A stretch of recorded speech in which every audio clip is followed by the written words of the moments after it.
I'm JinJa Birkenbeuel. And I'm Esther Ikoro, and we're the hosts of the Honest Field Guide podcast. Entrepreneurship is no joke. The journey is full of anticipation, failure, hope, and disappointment. You'll make money and be totally broke at the same time. The Honest Field Guide podcast tells you the truth. We know being an entrepreneur is crazy hard, and you will sometimes cry at dinner. Listen in to be inspired, laugh, and learn how to really thrive on your business journey.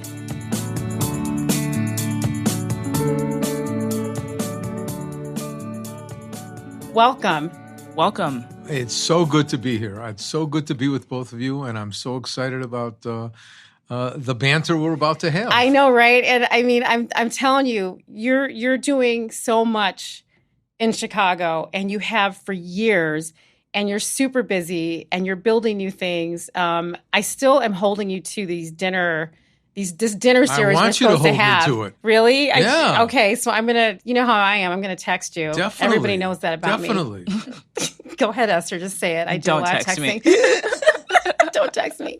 So, Bill, this is great. You know, you have years and years of experience in Chicago, and I'd love for you to talk a little bit just to get us started on not only what you're working on now, but what your plans are for the future, because we're definitely going to ask you some things about how you got here. But what's happening right now in your world? Well, I think right now my world has been consumed with producing a brand new musical in Chicago, and it's called Miracle. It's at the Royal George Theater on Halsted and North Avenue, and it's about the 2016 Chicago Cub Championship season as seen through the eyes of a typical working-class family of generational Cub fans in Chicago. They own a bar, a small neighborhood bar in Wrigleyville, and they have the same family problems that all of your listeners have. I mean, kid problems, financial problems, inter-family squabbles, highs and lows, ups and downs, overcoming adversity, losing faith and regaining faith in the family and in the Cubs. It's a way to revisit the wonderful 2016 Cub World Series championship season, but also do it through a family. It's not a play about balls and strikes or home runs or RBIs.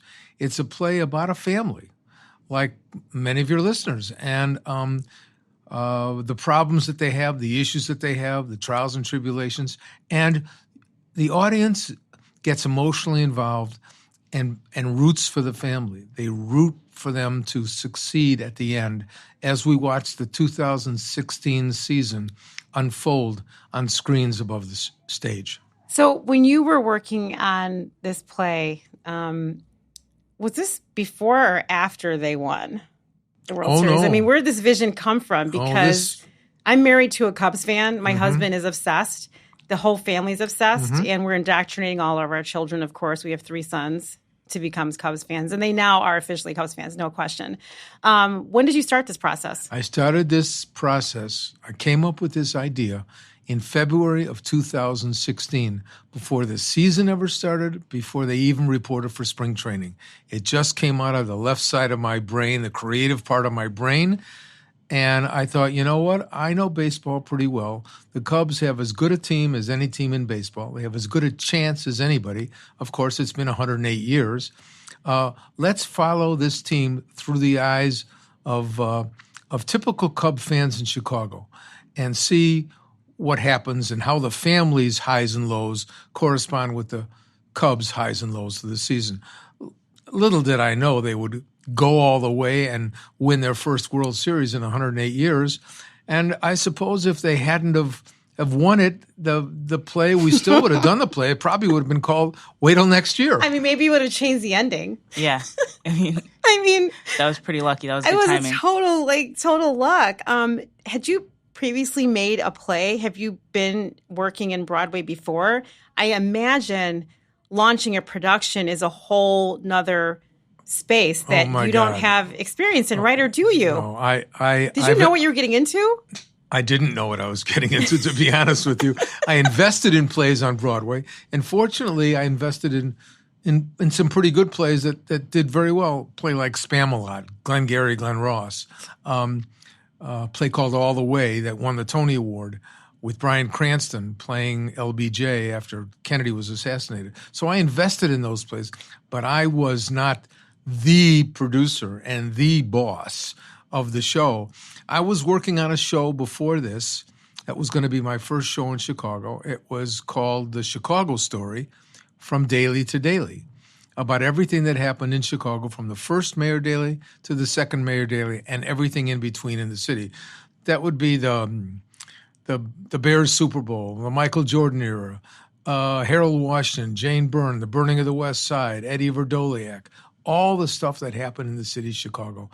But the story and the music never really came together. And, of course, then Richie Daley decided he was not going to run, and Ram had some problems. And so I got my team together, and I said, I think we've missed our window of opportunity here on this show. And as I kept repeating that phrase, window of opportunity, another idea popped into my head, and it had to do with the Cubs because it was February, and the season was going to start shortly, and they were going to report to spring training shortly. So I said, we're going to do a play about the 2016 Chicago Cubs. And lo and behold, the rest is history. And what did your team say when you said that? Were they looking at you like, oh, God? Or was it more like, yes? Well, they were excited to be doing something. Yes, I think they were excited to be doing something creatively, and they liked the idea and followed my lead. And they trust you. Yeah, I think that was the case, yeah. Right. And so this team that you work with, how long have you worked with your team, and how many people are on your team? And are these people you have collected over the years? And I ask this question because one of the things that we talk about a lot, not only between us, Esther and I, with my company, Birk Creative, but with the other entrepreneurs that we work with, trying to find the right people to join you and to believe in you and to trust you. It takes time. Some people just, it magically happens, and other people it's a culmination of years. And of course, you have a lot of experience. So what was that like? Because they just said, yes, we'll do whatever you say. It was very difficult. It was very difficult because, my history is a senator, a real estate developer, a restaurateur, not a musical theater producer. And so it had to be creative people who love the arts, who had a vision. And one of the key people was a guy named Julian Frazen, who was a former judge in Chicago and is a great lyricist and was very enthused about the idea. He was working with me along with a writer named Ira Burkow from Chicago, a Pulitzer Prize winner, on the Daily to Daily thing, and worked with me right up to opening on Miracle. So, of course, it's not easy. And I'll tell you, one of the things I learned is, as a producer, one of my biggest jobs was being a therapist. Dealing with everybody's egos, that's not easy. And when you put a creative team together, composers, lyricists, writer, director, they feel you're hiring them for their expertise. And what do you know? I mean, your history is in the Senate. Your history is political or real estate development or restaurants, but you don't know the theater. So just sit back, trust us, let us do what we think is best. And that's just not who I am. I know. I was going to say, wow. Right. That's just not who I am. I told everybody before I hired them, I'm going to be a very hands-on producer. I'm going to be very proactive. I'm going to be involved in every part of the creative aspect. I'm going to be at every meeting. And, I'm just not turning this over. Here's my idea. Here's who the characters are. And here's the concept. And go ahead and write it. But as we go along, I'm going to be involved with you every step of the way because since I'm producing it and I'm funding it along with my investors, it's got to be my vision. And how did that go over? I mean, did you learn how to pull back a little bit, or did you just do what you just said and you're just all in every minute micromanaging? What was that process like for you as a leader? It wasn't easy at the beginning. It was not easy at the beginning, Okay. but I think over a period of time and through meetings, we learned to collaborate. And that's the key word, collaboration. When you put a project like this together, you must be willing to collaborate. And they have to be willing to collaborate with you, and you have to be willing to collaborate with them. You've got to give them the space to do their creative thing, and then come in and say, well, this works. I don't think this does work. And you've had a lot of different positions in public life, in private business, and now in producing this play. What are some of the lessons that you've learned across those things that you've kind of taken to help move what you're doing forward, regardless of what it is? A couple of lessons is go into everything with clean ears. That means you're willing to listen.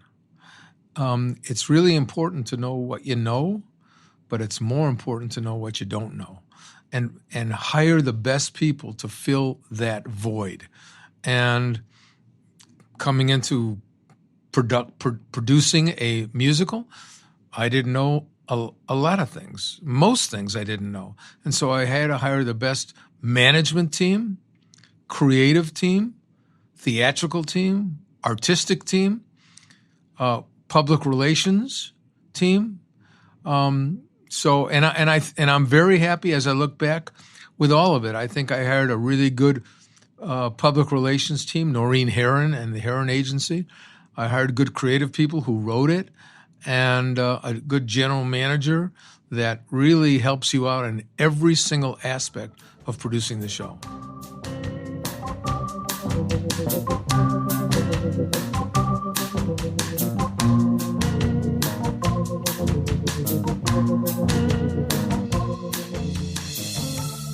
On April 1st, when was our first day of rehearsal, and I'm in the rehearsal room, and 50 people came in, and I'm looking around knowing that I'm going to be paying all 50 of those people. I mean, I'm just sitting here listening to things to myself. You're saying things like hire, Right. hire. And they're going to be responsible for putting this show on, getting it up and running. A scenic designer, a light designer, a sound manager, somebody who's going to do script management, props. I mean, I never even thought about all these different people. Costumes, okay? I mean, it's a bar, so I figured, what do I need fancy costumes for?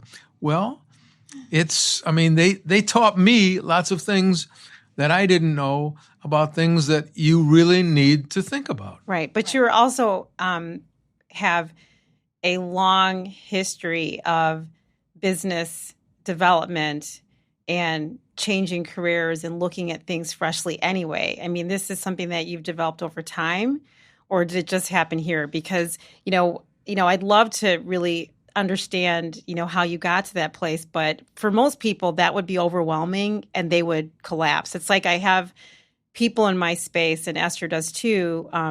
They're even trying to write a book. And the process of writing the book, daunting. It's daunting, and they freak out and they give up, or else it takes 50 times as long. You kept plowing through. I think you have to be persistent and tenacious and patient. And patience is not my strongest virtue. It isn't? No, patience. I would say it's my biggest fault. If somebody asked me if a business person or somebody I was going on a date with said, "What's your biggest fault?"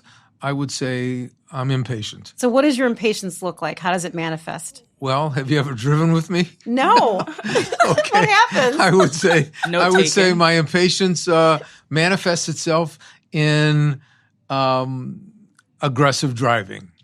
I'd say that. Really? Okay? Yeah. Uh-huh. Like, I don't mean crazy things. No, I know, right? But no. I mean aggressive driving. Whether it's I don't mean speeding. Right. I mean like changing lanes or right. not wanting to follow somebody. That kind of thing. Mm-hmm.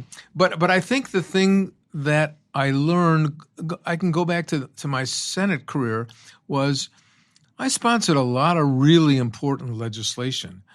And I learned to work with the other side of the aisle. the give and take, the compromise, the collaboration that I needed in doing the play.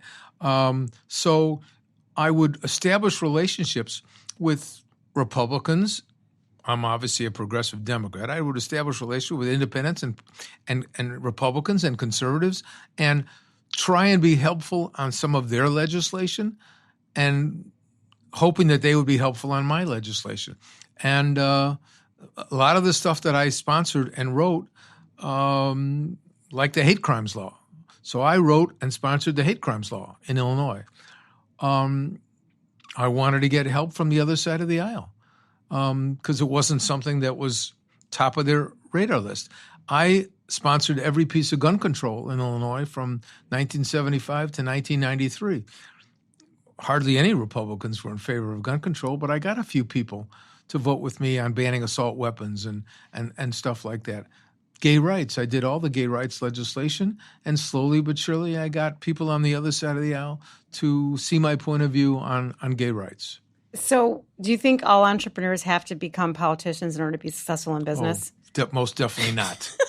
I mean, I'm thinking to myself, do I need to run for public office to have more success? I mean, it seems like there's a little bit of politicking as far as, understanding people's personalities and their self-interest, because they're, at least with small business owners and definitely with, larger corporations, Sally is going to be here because this is a great job with great pay. Jim's going to be here because he really believes in the mission, and so is dealing with a life change. So really understanding where people are coming from seems to be a common thread, of you, talking about your past work and your current work of, understanding what's important to people, how you can help them, and then how you can receive that type of reciprocity. When I speak to students, whether it's high school or college, I taught at the University of Illinois last semester, I tell them the number one piece of advice I could give you that'll hold you in good stead for the rest of your life is take as many speech courses, public speaking courses, as you possibly can. It could be debate, whatever it is that makes you get up on your feet, speak extemporaneously, especially if you're shy about it. You need to do that because no matter what you do in your life, you're going to have to persuade somebody of something, whether it's your parents, whether it's an employer, a prospective job, a school, somebody you're going out with. Whatever it happens to be, you're going to be on your feet talking to somebody, and you need to be able to feel comfortable and have confidence speaking extemporaneously. So interesting. You were a senator. Share with us your trajectory from where you started to then becoming a senator to now having a play about the Chicago Cubs. I mean, wow. You've done so many different things, and I know that's a broad, wide-ranging question, but what is the first place you started when you decided I'm going to be an entrepreneur? And maybe that word didn't even exist when you decided to do your own piece. Did you ever even have a day job ever? Oh, sure. I was a lawyer. When I got out. I went to DePaul Law School. And when I got out of law school, I practiced law with my family. And also I tried cases for the city of Chicago. I was a member of the torts department at the Corporation Counsel's office. And one day I'm in the law office, and the receptionist comes in and says, you have a phone call. And I said, can you find out who it is? She says, well, I know who it is. She says, who is it? She says, Mayor Daley. I said, no, it's not Mayor Daley. I mean, like I'm in my 20s, okay? And I just got out of law school not that long ago. And she says, oh, yes, it's Mayor Daley. So I get on the phone, and he always called me Will. So he says, Will, how you doing? I said, fine. He says, do you think you have time to come see me? I said, anytime, Mr. Mayor. He said, how about now? Okay. So I was at 134 North LaSalle, where our law office was. I walked right across the street to the City Hall, which is directly across the street, went up to the 5th floor. He greeted me with a big bear hug. He said, Will, I need you to do me a favor. I said, wait a minute. You want me to do you a favor? You're the most powerful mayor in this country. He said, yes, I want you to run for office. There's a particular district that I lose every time, and I'm tired of losing, and I want you to run for office. I said, Mr. Mayor, I never thought about a career in politics. He says, well, I think you'd be great. He says, you got the gift of gab, you got a lot of friends, and you come from a good family. So at that age, you don't say no to the mayor. Whether you want to or not, you just don't say no to the mayor if you want to exist in this city. So I ran for office. I got no endorsements from anybody. I put together a campaign of friends of mine from high school and college and law school and thereafter. And we started a campaign, and we were very visible, young people at shopping centers, at bus stops, at L stations, grocery stores. We were everywhere. And even though I got no endorsements, when election day came and I was running against incumbents, I wound up winning by a landslide. And I was shocked, and then they took me down to the TV stations, and I was on all the TV stations, and that pretty much started my career. And so I started in the House of Representatives, and then I went to the Senate. And after the Senate, I got an offer from one of the biggest real estate developers in Chicago, a guy named Jerry Wexler, who built a lot of Michigan Avenue. He said he was putting together the biggest public-private partnership in the history of the country, buying all these portfolios and partnering with the government, but he needed somebody to run it. He said he needed somebody who had three qualities: somebody he could trust, somebody who knew how to work with people, and somebody who knew how to get things done. And he said he watched my career, and he'd like me to leave the Senate because they were redistricting the new census, drawing new boundaries. And I was hesitant to do that. I didn't want to do it. Well, he took me on a trip to his compound in Telluride, Colorado, and showed me the deals. And I came back, and I decided to do that. And I had a press conference and announced I wasn't going to run again and what I was going to do. And so I'm finishing my last year in the Senate. I didn't file to run again, but I'm finishing my term. He gets lymphoma and dies. I am up the creek without a paddle. I can't go back to the Senate because I didn't file to run. There's not going to be any new company because he's got 4 daughters, and the 4 son-in-laws sue to break up the company and get their assets out. So I have to kind of reconfigure myself, remake myself. I took in one partner, and I bought a lot of the land in River North, and I put up 60-story buildings all over River North with retail and condos and restaurants and apartments and parking. And we sold it at the right time, just before the market crashed, so it turned out to be very successful. And then I opened up a bunch of restaurants and partnered with Rich Melman on a bunch of restaurants and opened some of my own. And as I kept going through this, the creative part of my brain, I guess, kept growing. I kept wanting to fulfill more and more dreams. And I never kind of sat still. I always thought of what's next. This play just kind of happened. And it's been a very gratifying and satisfying experience to have 25,000, 30,000 people in the city of Chicago give standing ovations every night, come out singing and smiling and laughing and enjoying the play with their families, and know that you brought that to them.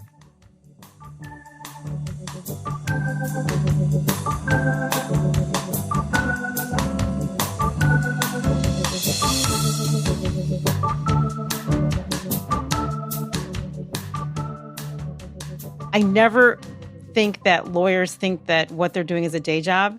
So it's fascinating to me. I feel like when I think of a lawyer, that's not a day job; it's a career. But there are lawyers that look at going in day to day as another job, and that's just not how I see it, you know. But I appreciate that you were seeing it that way and you were pulled out of it. But at that moment, when you were working in your day job as a lawyer, you weren't really thinking about your next move. You thought that was going to be your place, right? I did, and changed. I did, and I wasn't happy. I never loved the practice of law. Oh, you didn't love it? My whole family was in it, and I never loved it. Why not? I just thought it was mundane. Okay. I thought it was, boring. I don't think it ever explored the creative part of my brain, and I think there was always something in there that was crying to get out.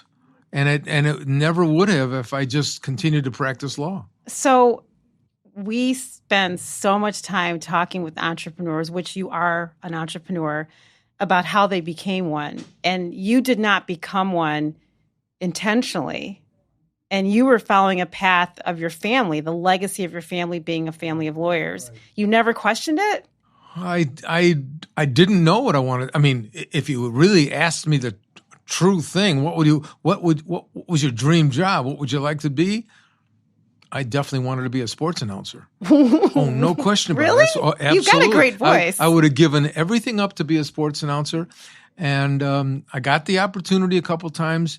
Jack Brickhouse and Jerry Reinsdorf helped me do some announcing. When? Was that when you were as a lawyer, when you were in your 20s? Right. You were doing it before you were asked to run for public office? Yes, before I ever ran for office, right. I knew that's something I really wanted to do, but I think, unless you're a jock, you have to go to a small town and start at the bottom, which is the way it should be, and learn your trade. And I guess I just wasn't willing to go to Topeka, Kansas, or wherever, and you weren't willing to leave do Chicago high school to football or minor league baseball, because that's what it would have taken. And of course, it would have taken years to get to where I wanted to be, if I could ever get there, to announce at a major league or professional level. You've talked a little bit about your creativity growing over the years. Did you consider yourself creative as a child, and what was your family's relationship to that creativity? Because, coming from a family of, immigrants or a family with a very strong heritage in something that's usually rooted in tradition, and then you coming from a family of lawyers on top of that, I imagine there's a lot of social and cultural pressure to really follow one track, which to me doesn't necessarily lend itself to that creative part of you that ended up producing this play. So what was that like growing up? Well, to be very honest, I never felt any pressure from my family to be a lawyer. The pressure was from me, like, what do I want to do? It was never a pressure from them. If I wanted to go to law school, great. If I wanted to practice law, they would help me. But I never felt pressure from them. Also, as I was growing up, I don't think anybody in high school or college even would have said, I knew he had that creative part in him. It was just trying to come out. I didn't know it. I didn't know it. And it never surfaced, really. It kind of gradually grew in me as my network grew. And as I got to know more people, taking people's cards, I'm very social, socializing with the people, talking with people. You hear a lot of different stories about a lot of different professions. I took all that knowledge in, and I think that's the networking, the relationships that I had and built through socialization helped me grow the creative part of my brain. I'm glad you brought that up, because I did want to ask you, you've been in business for a long time. You have a tremendous amount of experience. There's two parts of my question. One, what did they see in you as a 20-year-old that made them say, we need to get him and run for public office? And the second question is, given your experience in the past, what's different then to what's different now about relationship building and networking? I mean, those are two completely separate questions, right? Mm-hmm. Am I right, Esther? I mean, they're kind of related, because what did they see in you that they pulled you out? Somebody saw something in you. And now, how do people get seen? We're in a digital space. We're not having as much physical contact. We're not making as much eye contact. We're not shaking as many hands. Everything's happening on social. So, what do you see other differences, and how were you discovered? I mean, how do we even do this today? That's a huge negative. As you just brought up about less socialization, less communication. We communicate with this thing in our hand and with our thumbs. And that's, boy, is that a negative. I mean, my communication, and maybe what they saw in me, was my communication with my mouth and my socialization skills. Wait, can I just say that I love that you said that, because that's always been actually a challenge for me ever since I've been a child. Because I was told as a child I had the gift of gab, but when I was a child, it wasn't necessarily looked upon as a positive. It was like, oh my God, JinJa. I got you kicked mentioned out of class that phrase. A lot. I talk too much. You mentioned that phrase, gift of gab. That's exactly what Mayor Daley, the first Mayor Daley, said to me when he wanted me to run. You've got the gift of gab. You've come from good stock. That's the way he said it. Yeah. Okay. And you've got a lot of friends. And so I think that's what he saw, that I had a lot of friends, that I came from a sort of a political family that knew the political ropes. So when I would go with my dad and my uncle, the judge, to political affairs, I would be seen. I would talk to people. Mostly I would listen because they were much more experienced than I was.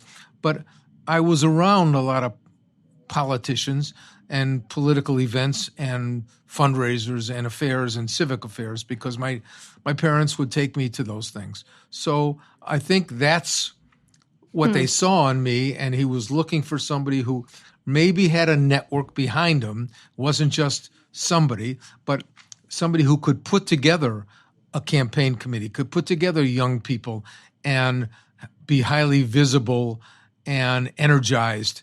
And I think he thought that I could do that. And the truth of the matter is, the thing that was the most notable at our first campaign was how energized we were, how visible we were. We were everywhere. I mean, there was no other candidate that were at the bus stops and the L stations and the shopping centers and the grocery stores. And we rented a sound truck over the weekends, and we'd go to various parts of our districts. And we were in the Greek part of the district, we played Zorba the Greek. And when we were in Newtown, we'd play Barry White. And if we were in a Jewish part of it, we'd play something from Fiddler on the Roof. I mean, it was, and we'd throw out peanuts, and we'd throw out that were stapled to brochures of me. We did things that nobody ever saw before. We'd bring coffee to bus stops and serve coffee to people in the morning, 6:30 in the morning, 7:30 in the morning, give them coffee. I would shake their hands and I'd give them a piece of my political material, campaign material. So it sounds like old school targeted advertising. It does, but it sounds like. It does sound like that, Esther. But when you listen to Bill talk about the process, it's not different on social media. You're segmenting an audience. You're taking a look at what's interesting to them and meeting them where they are. It's just it's a whole different world now. And the challenge, I think, if you think about someone now trying to start a business now, and they don't have the resources that you had then, but basically we have even more resources because of social media. Exactly. It's media.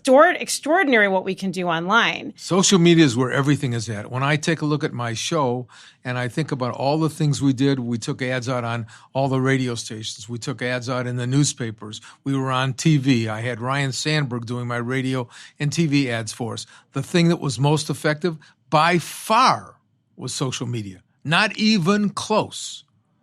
That was the most effective, and most effective in terms of bang for the buck. Mm-hmm. Right. How else are you using technology in your business endeavors? What are some of the different things outside of social media maybe that you found have been really helpful for you in branding, marketing, or talking to people, or even doing research? I am probably the least techie person that you know. Okay, I mean, the fact that I can use my phone and text and do all that stuff, that's terrific. And I can TiVo, that's terrific. But TiVo?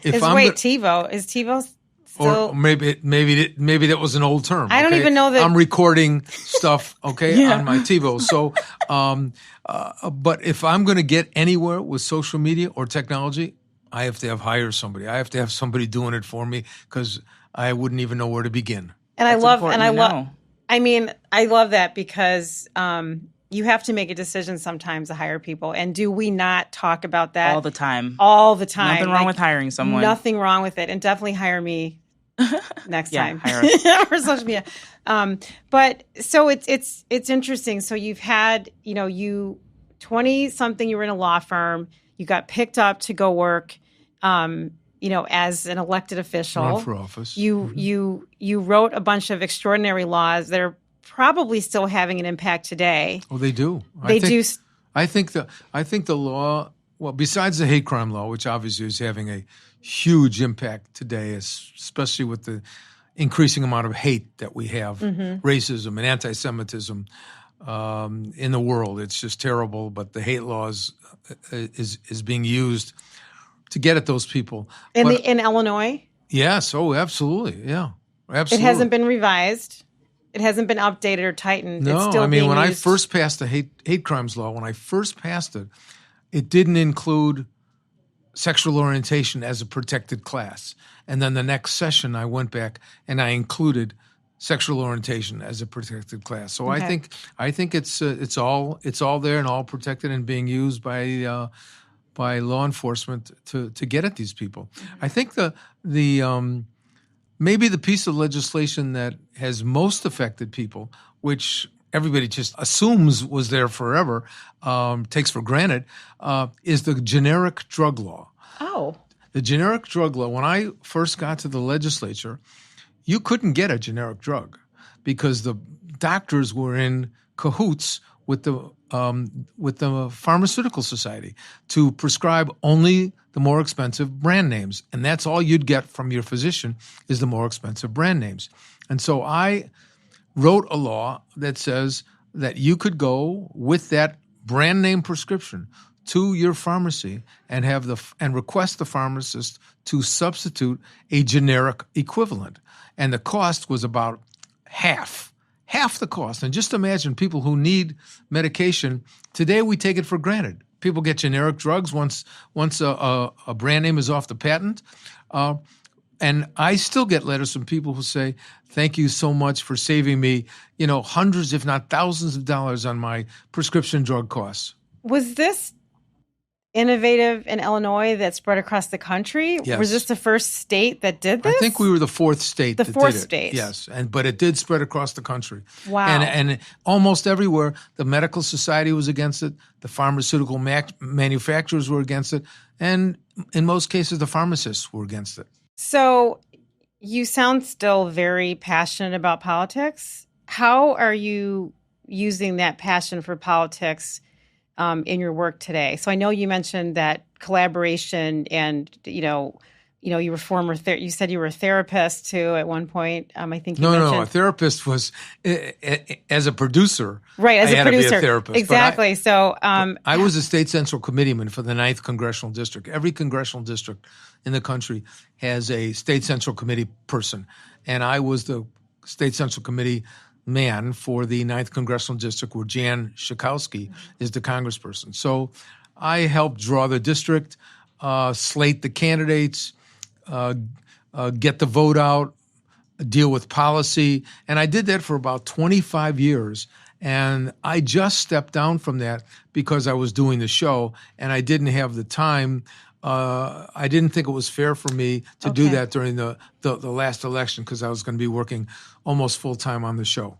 Got you. So then with this type of, career experience, how are you using this in your businesses today? So you also have a huge real estate development company. Talk a little bit about that company. Well, that company basically, it built 60-story buildings and other buildings around the city and in River North. And now I'm currently working on building a building about a block west of Google on Fulton, which is, from what I am told, the hottest street in America, not in Chicago. In America? In America.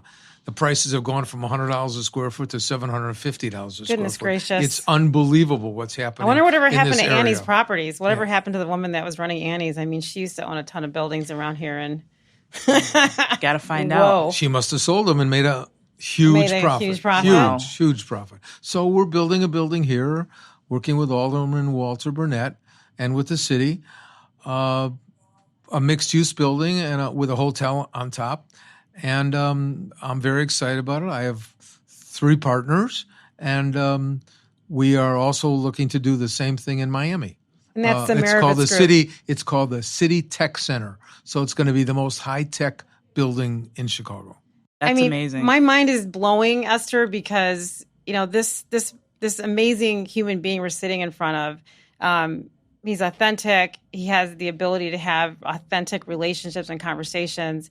Power networker, the gift of gab, political experience, which surely is informing your process in leading your company, the Marovitz group, right? I mean, these things are really important for you to get work done. That's why I was asking earlier, do I need to be a politician to learn these things? How did you figure all this out? How have you learned to create these platforms and these businesses and these processes? Is this literally just experience over time and making mistakes? I do think it's experience over time and making mistakes. But when I was in the Senate, I mean, it's developing relationships.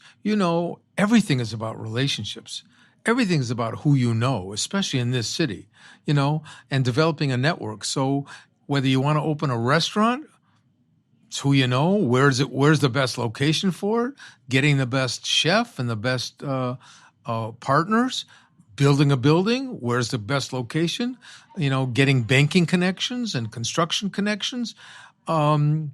Everything is about who you know. Everything is about relationship. And I think I learned it most from the experience in the Senate.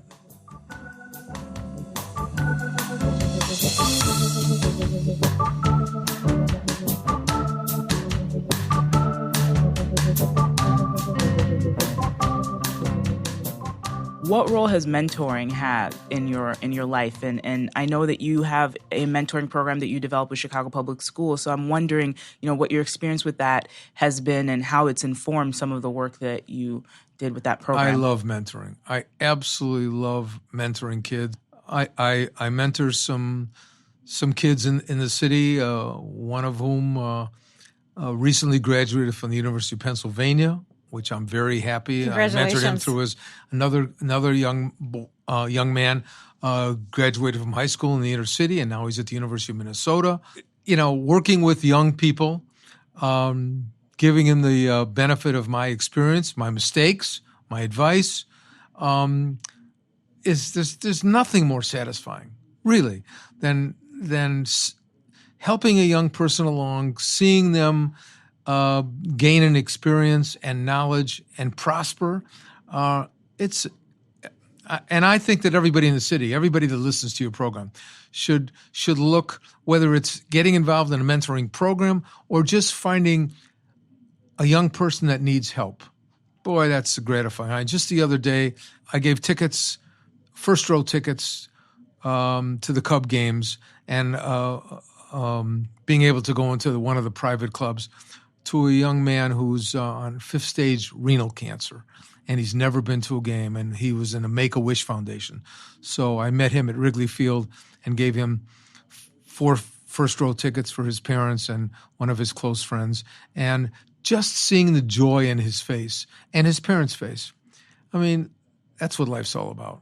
Do you think in today's environment for startups or entrepreneurs, whether they're young entrepreneurs or middle-aged ones that are going into their second or third chapter, do you think it's easier now or harder now than when you were going through changes and pivots and successes? Because when I hear your story, I'm hearing a lot of resources. I'm hearing a lot of opportunity and the ability to get to places for you to get where you want to go. And what I hear now, specifically in Chicago, since you mentioned you have to know people in Chicago to get things done, I'm finding the barriers much more difficult to have the success that you've had in the past. I know things are different. We're now 2019 about to go to 2020, and technology is just going on, it's bananas and artificial intelligence and acceleration. But I'm not saying that you had an easy time. I just feel, even from my own personal experience with my own company and other people I work with through my agency, it's tough. It's tough. And it is very tough. There's no question about it. You have to, like I say, you have to keep your eyes and your ears open. You have to take advantage of every opportunity. You have to know the people who can get you to the next step. Find the people. If you don't know them, find the people who can get you to the next step. Get to know them. It just doesn't happen overnight. When people, I taught this class at the University of Illinois, and the title of the class was, "So you want to run for office, huh?" And so people ask me, what can I do? You have to start at the bottom. You got to get involved with the neighborhood, with the community. Go to meetings. Get involved with an issue that involves your community. Let people know that you care and that you can speak on an issue. You have to start at the bottom and work your way up. That's about all I could. Listen, I was given an opportunity by Mayor Daley.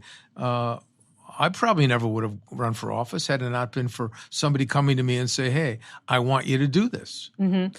So what are some of the tactics that, just speaking specifically about the business space, not the political space, because, there is a train of thought that says, a lot of people run for public office in Chicago and they look like they have power, but they have nothing. Okay, that's a whole other conversation.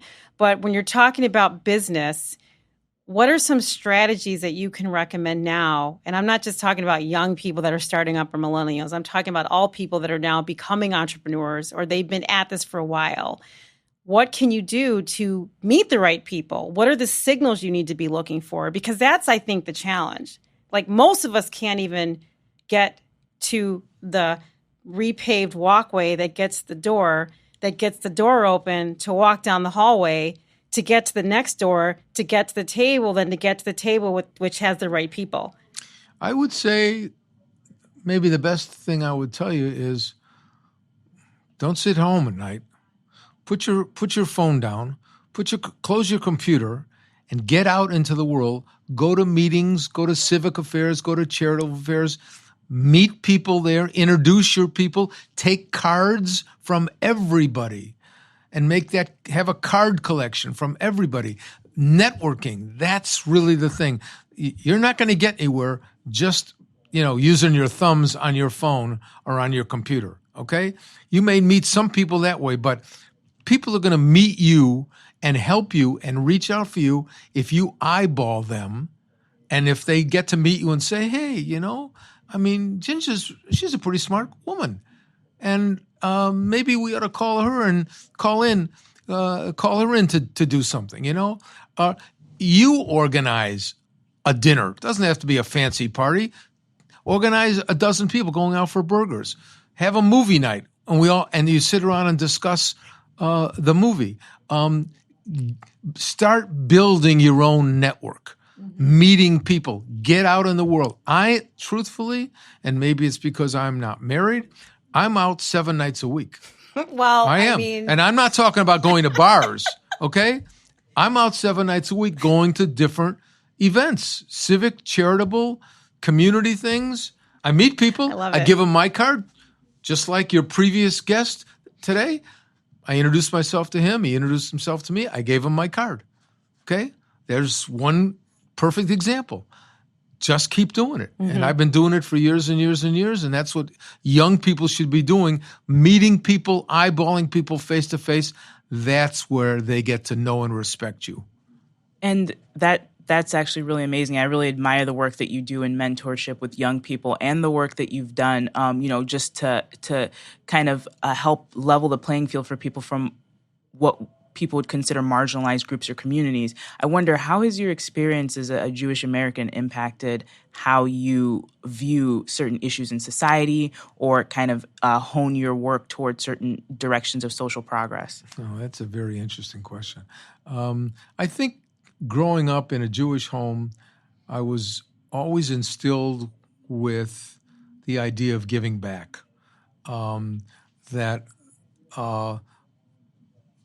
my people had countered anti-Semitism, the Holocaust, and there were a lot of people who were far less fortunate than us. And if you could help them in any way, when I got out of law school, the first thing I did was I taught school in the inner city of Chicago. I taught school at 26th and Costner, a school called Corkery Grammar School, and it was all minority, and I loved it. I just absolutely loved it. I could have taught for the rest of my life if I didn't want to make more money. And so I began practicing law. But I think growing up in a Jewish house, I saw my parents and my family get involved in civic and charitable affairs, philanthropic things, helping people all the time, less fortunate than them. And when my dad would walk down the street and say to somebody, how you doing, which is the normal thing, how are you, what's up, okay? And somebody would say something to him that they had a problem, automatically it became my dad's problem. He didn't just move on. If the elevator operator or the janitor needed money, my dad went to his bank account and gave him money. Many times never got paid back. I watched that. You saw it. I watched that. I watched what he did for people and how good it made him feel to help other people.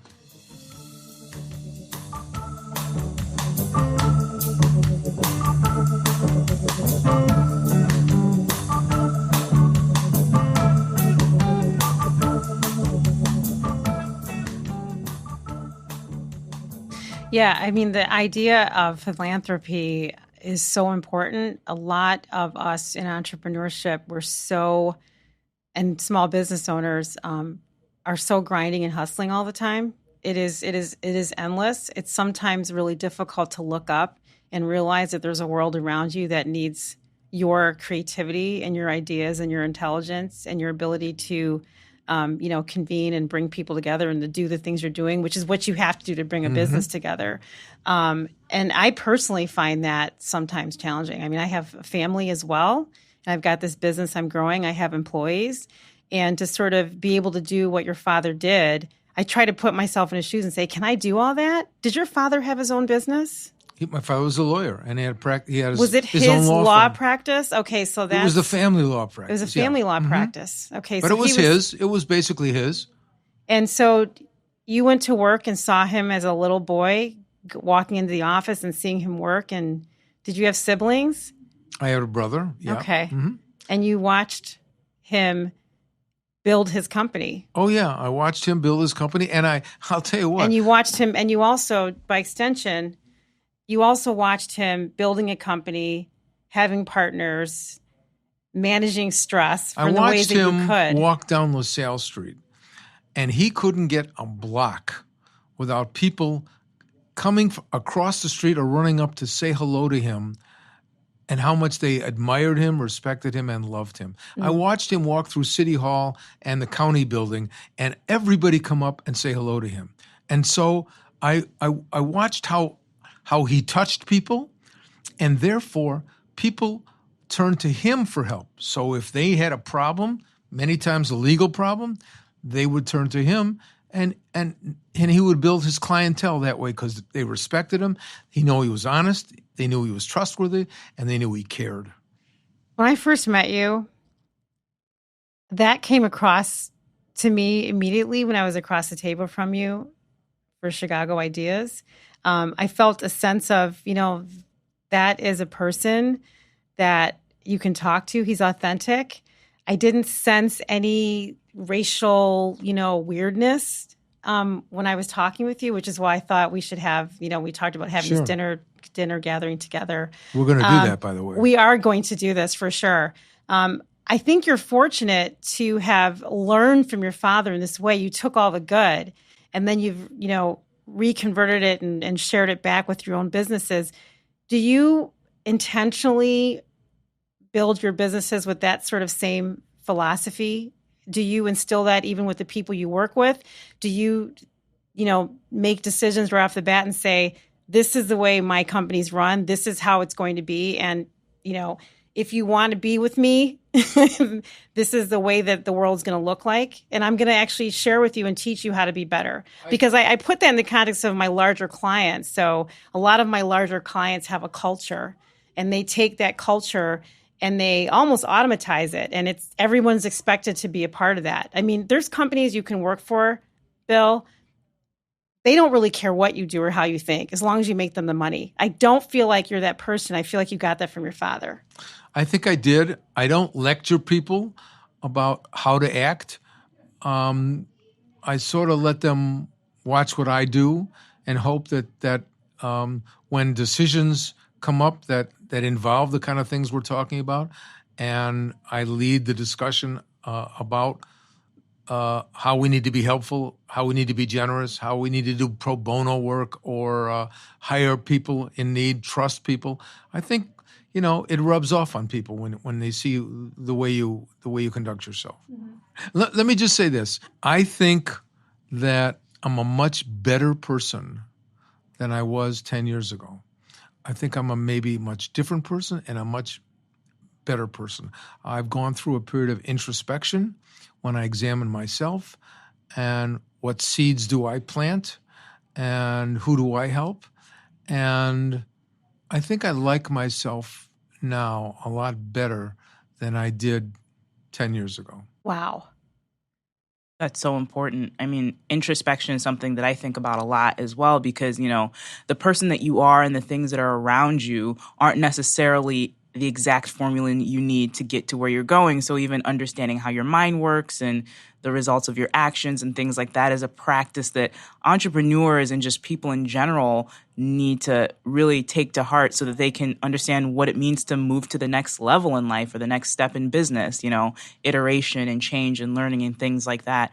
So how do you practice self-awareness on a regular basis? Like, what do you do on a regular basis to check in with yourself to say, I'm still oriented in the right direction? I'll tell you what, I check in with myself almost every day. I evaluate my life, my public life, but even more important, my personal life every day. What do I want out of life? What do I still want to accomplish?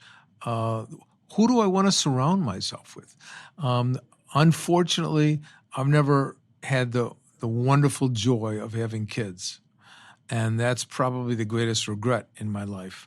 But my kids are my friends, and I surround myself with my friends. It's really important for me to spend quality time with my friends. And so I'm sort of the producer in that regard, too. I set up all these occasions when friends and I will get together, whether it's for a dinner or a movie or a political discussion or a trip or playing golf or whatever it is.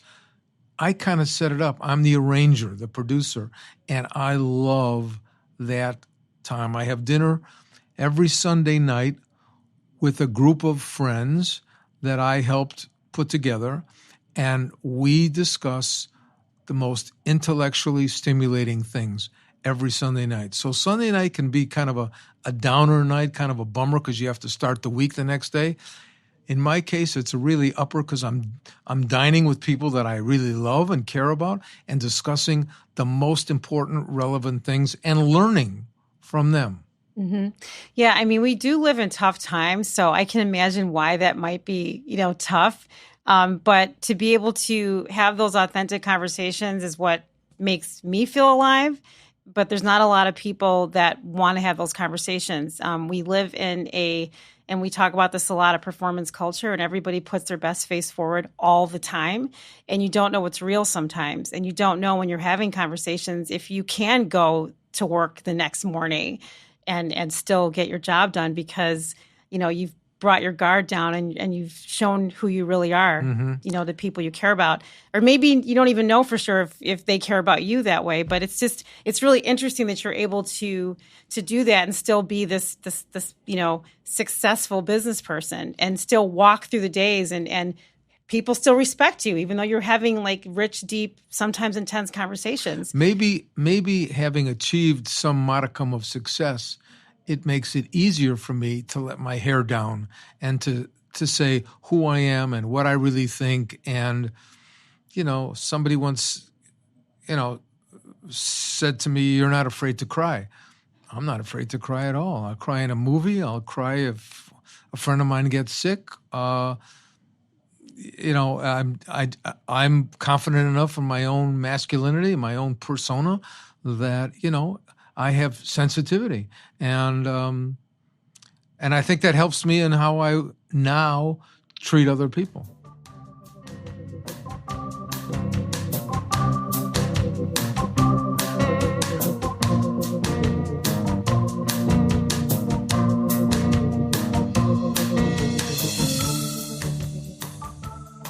So where did you get the name, the Bull? Oh, that was just because when I was getting my email address, okay, I tried for Billy, I couldn't get it. I tried for Bill, I couldn't get it.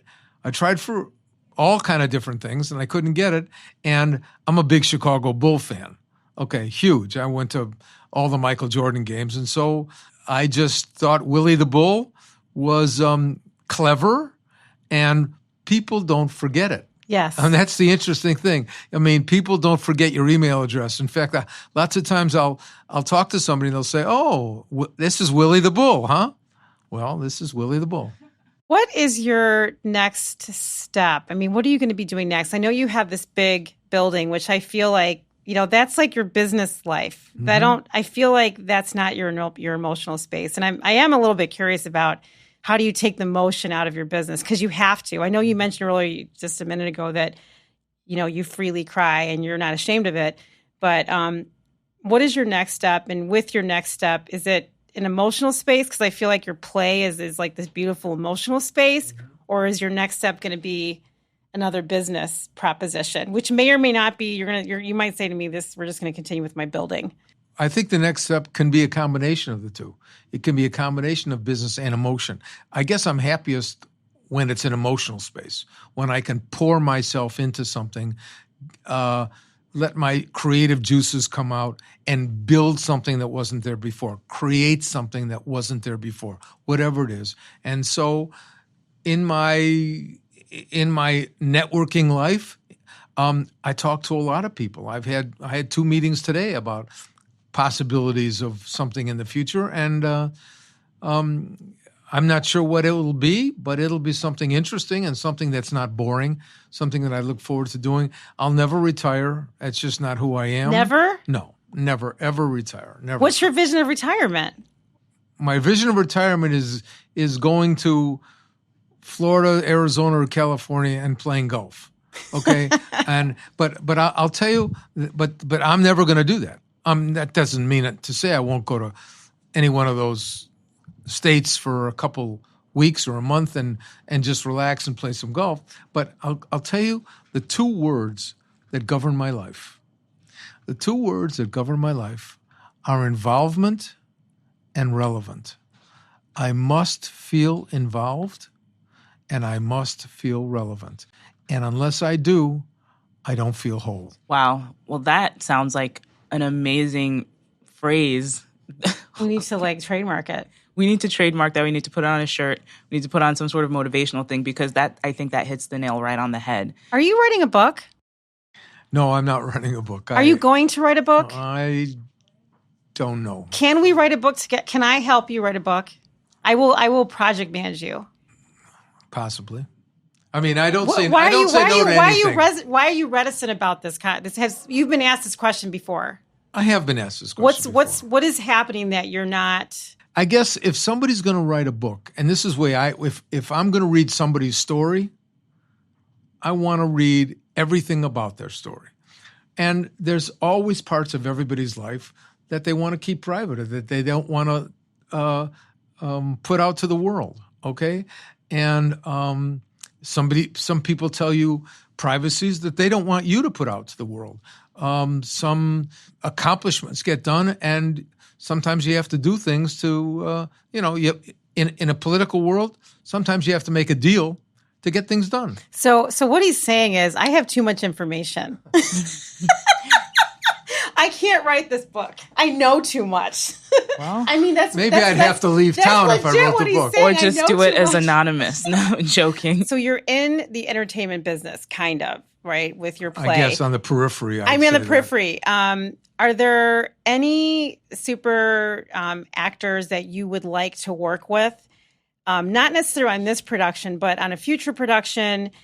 And are there any celebrities that you've worked with over time, or that you've met that you find fascinating? Well, I have met a lot of celebrities over the years. I have dined with a lot of celebrities. One of my very good friends, who I have great love and respect for, he was really a genius. Unfortunately, he has passed. Was Harold Ramis from Chicago. Yeah, one of my favorites too. Wonderful, wonderful guy.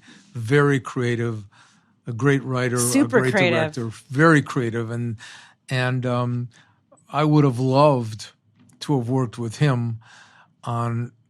I would have loved to work with him on this Miracle show because he would have given me creative things that I or the creative team never thought about. He was brilliant.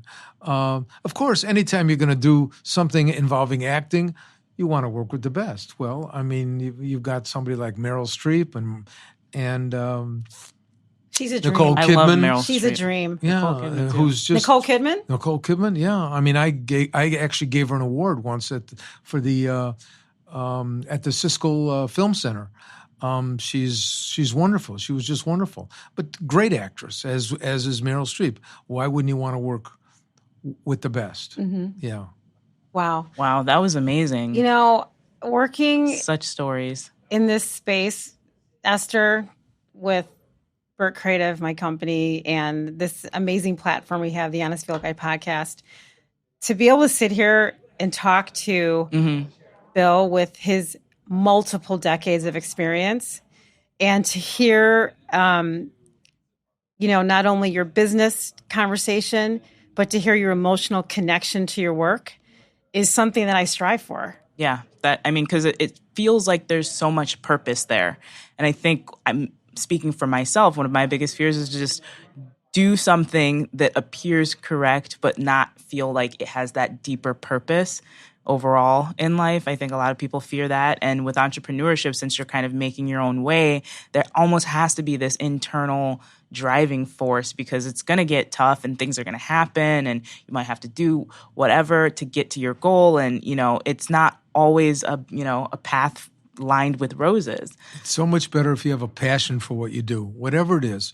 And truthfully, when I went into this production of Miracle, I didn't go into it thinking I was going to make a lot of money. That wasn't my goal. I wanted to create something. I wanted to put something on the stage that people would love. And you can't go into everything and put a monetary value on it. It's what does it mean to you? It's always going to be there. It's always going to be part of my life. It's always going to be something I did. And that's very satisfying and gratifying.